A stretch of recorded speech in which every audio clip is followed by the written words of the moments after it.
how did you first get involved with the farm? Um, I was looking for a permaculture project, actually.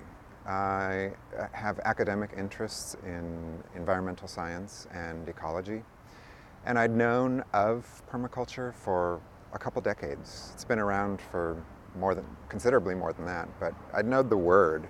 I just didn't know very much about it, and my academic interests led me to learn more about it in that context.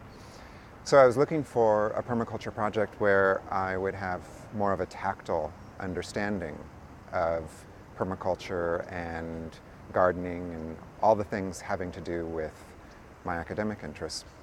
But I thought I was going to end up at Alemany Farm.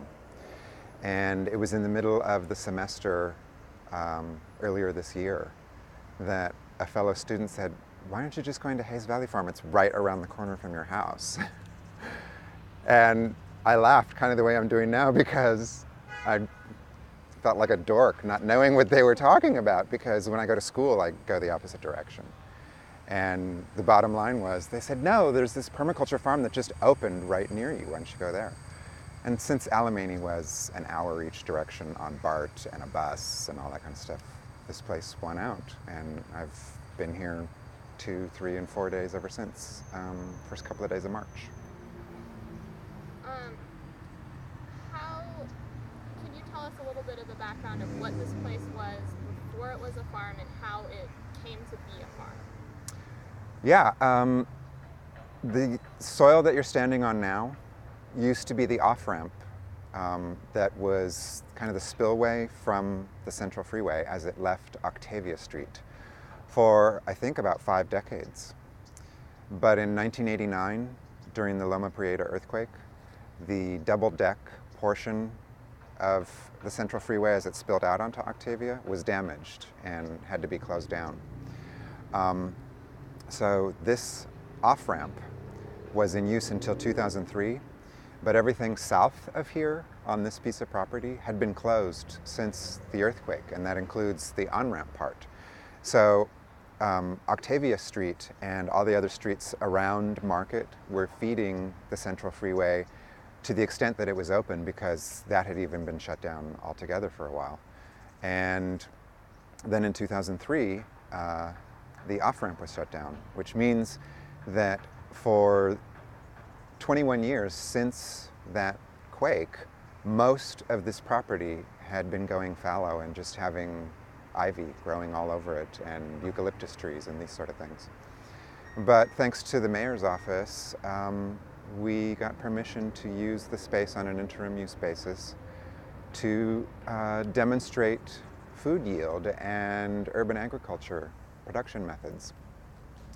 And more than that, you will certainly hear from the directors, but that is the nutshell version of how we managed to get here after those 20 plus years of this site doing absolutely nothing but being a haven for some fairly unsavory activity.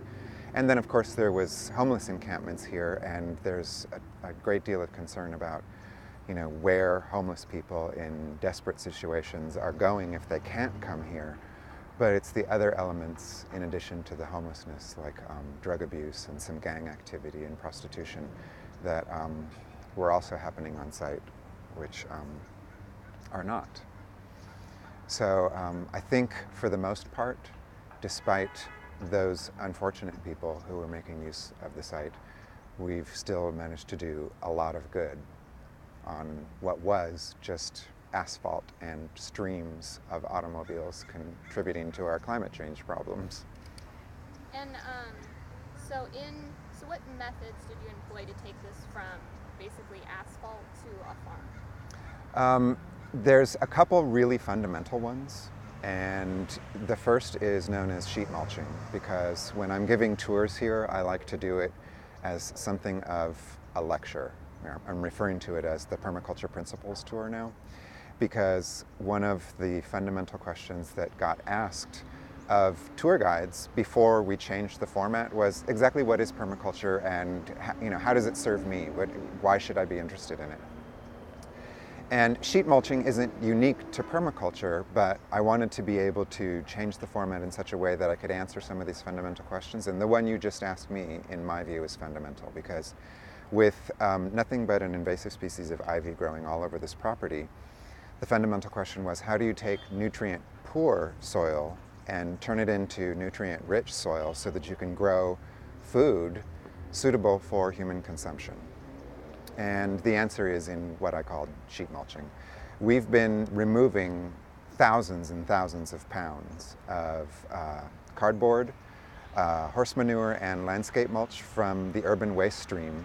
And those are the three fundamental ingredients we use in our layered sheet mulch, which builds soil literally from the ground up and serves the second purpose of shading out this invasive species of ivy, cutting it off from its nutrient gases. And so the ivy is quite literally dying underneath our feet right now and becoming part of that soil building process. Since nutrient-rich, healthy soil is soil that's alive and has all kinds of other bioactivity happening in it. Hold on a second. Uh-huh. Just